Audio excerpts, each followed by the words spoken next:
was on the Grammys red carpet, and Brittany, I'm guessing this news is so shocking, and so many people that had been thinking this night was going to be one thing, now such a different mood, I'm sure.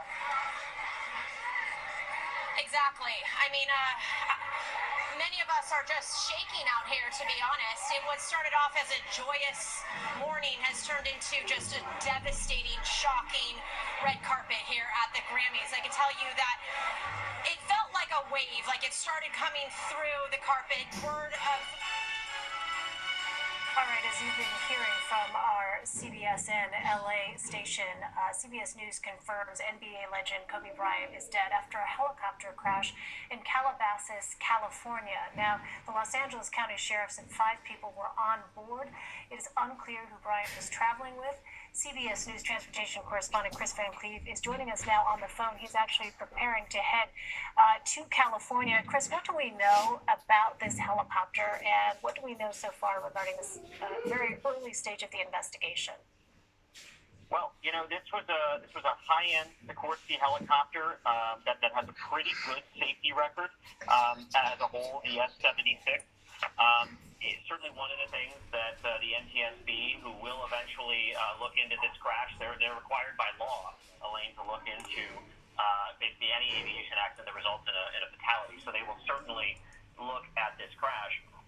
They're going to look at if the helicopter was in good working shape. Certainly the weather conditions will be something they look at as well when they start to look into this accident. But right now, in the very early stages of this, it will be more about there was a brush fire kicked off around this crash scene, getting that taken care of, securing the scene. The FAA and NTSB will have investigators that make their way to the scene here, and then they'll start trying to piece together what happened in the final moments of this flight. They're going to look at the pilot's history and the pilot's last 72 hours and try to put together a real clear timeline about what happened here. So, Chris, as you've been speaking, I've been looking on Twitter. The city of Calabasas, where this aircraft went down, has a tweet from about 30 minutes or so ago, and I just want to show our viewers. It says, "It is with great sadness that we learn of the death of Kobe Bryant and 4 others in a helicopter crash in Calabasas. The aircraft went down in a remote field off Las Virgenes around 10 this morning. Nobody on the ground was hurt. The FAA and NTSB are investigating." I also should tell you that our CBS News National Desk has confirmed that there is supposed to be a 2 o'clock local time, so that's Pacific time, news conference. That would be 5 p.m. Eastern time news conference with authorities there on the scene. So we hope to learn more details then. But Chris, just going back to this kind of helicopter, it's a Sikorsky S-76. Generally speaking, what kind of record does that kind of helicopter have? It has a pretty good, solid safety history. It is a higher end helicopter. It is a fairly large helicopter. It is similar to the one that President Trump's Trump organization operates. So it can hold multiple passengers, and generally speaking, has a solid safety record here.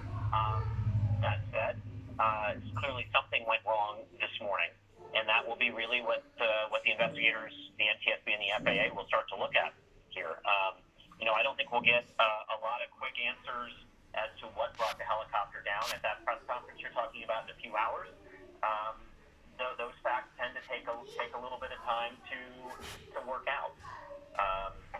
You've got to piece together everything you can from air traffic control audio, from whatever communications may have come out of the helicopter from the crash scene, as well as look into the history of the pilot and see if you can figure out what went wrong.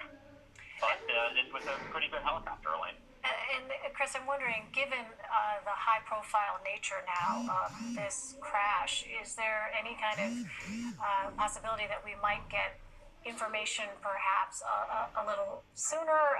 I'm not sure how that works. And also, with respect to what the instruments on board this helicopter were or were not doing, what kind of evidence are investigators going to actually have available to them to look at? I don't believe this helicopter has a black box, but certainly many of the components in there do record some data. So the NTSB will look at recovering what they can from the flight controls and see what data was preserved in this crash that they can then use to help paint a clearer picture. We know from past investigations that the NTSB process is very thorough, but it takes time.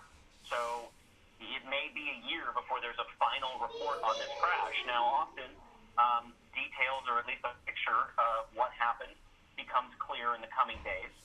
And there may be some very obvious things that eyewitnesses are able to tell investigators, or that the crash scene tells investigators, that may give them a direction to look at. But this early after a crash, from the National Transportation Safety Board and the FAA standpoint,